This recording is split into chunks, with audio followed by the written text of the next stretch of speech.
कल एक घटना हुई कि कुछ पहलवान जो करीब 1.5 साल से संघर्षरत थे, वो कल अपने रियल एजेंडा पर आ गए। उनमें से एक थी विनेश फोगाट, दूसरे बजरंग पूनिया। विनेश फोगाट, अभी सुनने में आ रहा है कि विनेश फोगाट और बजरंग पूनिया के बीच में भी टसल है। कुछ दिन एक दिन पूर्व साक्षी मलिक को भी दूध में से मक्खी की तरह निकालकर बाहर फेंक दिया गया। विनेश को टिकट मिलने जा रहा है जुलाना से। दूसरा, बजरंग दल को किसान मोर्चा का कुछ बना दिया गया, यानी उनको भी दूध में से मक्खी की तरह तरह साइड में बिठा दिया गया कि आप तमाशबीन बनिए, बैठिए। है, ये उनकी परिणति थी जो यहाँ पर तक उनको लेकर आई। मैं एक बयान है जो विनेश फोगाट ने दिया कि कांग्रेस पार्टी महिलाओं का सम्मान करती है, साथ देती है।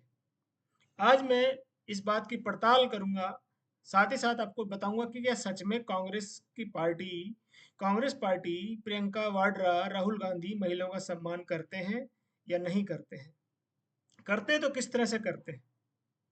लड़की हूं लड़ सकती का नारा देने वाली प्रियंका वाड्रा कितना सम्मान करती है, आइए इसकी जांच करते हैं। चार तथ्य, चार महिलाओं के बयान के साथ मैं आपको बताऊंगा। वो चारों महिलाएं ही कांग्रेस की सदस्य थी और कद्दावर नेताओं की तरह काम करती थी, उच्च पदों पर थी। आइए जांच करते हैं और तथ्य को सामने लाते हैं कि वो महिलाओं का सम्मान करते हैं कि नहीं करते हैं। यूथ कांग्रेस का जो अध्यक्ष है श्रीनिवास, उनके ऊपर एक असम की अंकिता दत्ता ने आरोप लगाया और राहुल गांधी और प्रियंका गांधी को टैग करते हुए सिलसिलेवार ट्वीट करके कहा कि मेरे साथ बदसलूकी हुई है, इसकी जांच की जाए। मुझे मानसिक तौर पर प्रताड़ित किया गया, अपमानित किया गया और भी कई आरोप लगाए। उसकी परिणति क्या हुई? क्या कांग्रेस ने इसकी जांच की? जी हाँ, कांग्रेस ने इसकी जांच करने के स्थान पर अंकिता दत्ता को उठाकर बाहर कर दिया, यानी पार्टी से निष्कासित कर दिया। जिसके ऊपर आरोप लगे थे श्रीनिवास, वो आज भी कांग्रेस में यूथ अध्यक्ष है। चलिए दूसरी बात करते हैं कि 2019 के लोकसभा इलेक्शन में प्रियंका चतुर्वेदी, जो कांग्रेस में कद्दावर नेता थी, उन्होंने लेटर बम फोड़ा महिलाओं के साथ बदसलूकी के लिए। अपनी पार्टी को तरजीह देने, नेताओं को तरजीह देने का आरोप, यानी उनके साथ जो बदसलूकी की गई थी उनमें से कुछ नेताओं को बाहर कर दिया गया। तो उसके बाद तुरंत ही उन नेताओं को पार्टी में ले लिया। इसके ऊपर उन्होंने ट्वीट कर उत्तर प्रदेश कांग्रेस कमेटी का एक पत्र शेयर किया, जिसमें मथुरा के जो कुछ कांग्रेस कार्यकर्ताओं को बहाली करी, यानी उनके साथ बदसलूकी की थी, उनको बाहर कर दिया गया। फिर उत्तर प्रदेश की इकाई ने उनको बहाल कर दिया। इसके ऊपर प्रियंका चतुर्वेदी की बात को क्या सुना गया? क्या लड़की हूं लड़ सकती का नारा देने वाली यूपी में प्रियंका चतुर्वेदी की हम नाम प्रियंका वाड्रा ने कुछ किया? जी हाँ, तंग आकर प्रियंका चतुर्वेदी ने कांग्रेस ही छोड़ दी। आजकल वो जो है महाराष्ट्र में कार्य कर रही हैं, किनके लिए? बाला साहब ठाकरे की पुत्र की पार्टी में काम कर रही, यानी कांग्रेस में नहीं है। चलिए तीसरा उदाहरण लेते हैं। ये दो राज्य हो गए, अब तीसरा उदाहरण लेते हैं।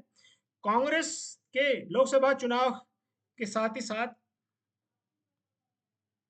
जो पारुल खेड़ा थी, जो कि छत्तीसगढ़ में नेता थी, उन्होंने उनके साथ हुई बदसलूकी और अत्याचार के बारे में उन्होंने लिखा।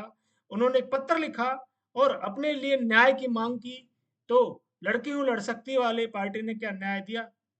जी, उनको पार्टी से बाहर कर दिया, यानी निष्कासित कर दिया। यानी ये तीसरा उदाहरण है तीसरे राज्य का।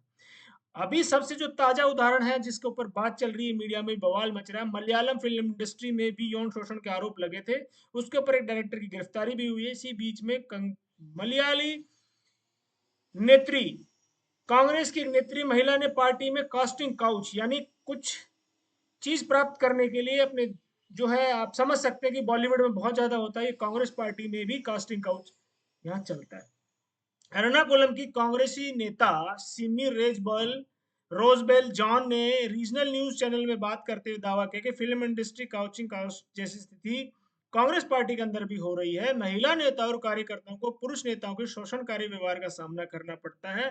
इस आरोप के बाद आपको लगा होगा कि कांग्रेस पार्टी ने कुछ जांच कमेटी गठित की होगी, उनके बयान को रिकॉर्ड किया गया होगा, उनको सांत्वना दी गई होगी कि चलिए हम आपके साथ हैं, हम इसकी जांच करेंगे। जी नहीं, इसके उलट उनको पार्टी से बाहर कर दिया। ये है कांग्रेस का चरित्र, महिलाओं के प्रति न्याय दिलाने का।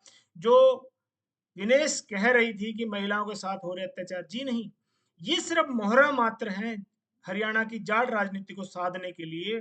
पहले किसान आंदोलन के रूप में खालिस्तानी आंदोलन के द्वारा एक समाज को रेडिकलाइज किया गया, उसको रेडिकलाइज की जो दाल बनी थी उसमें तड़का मारा गया पहलवानों के आंदोलन के द्वारा।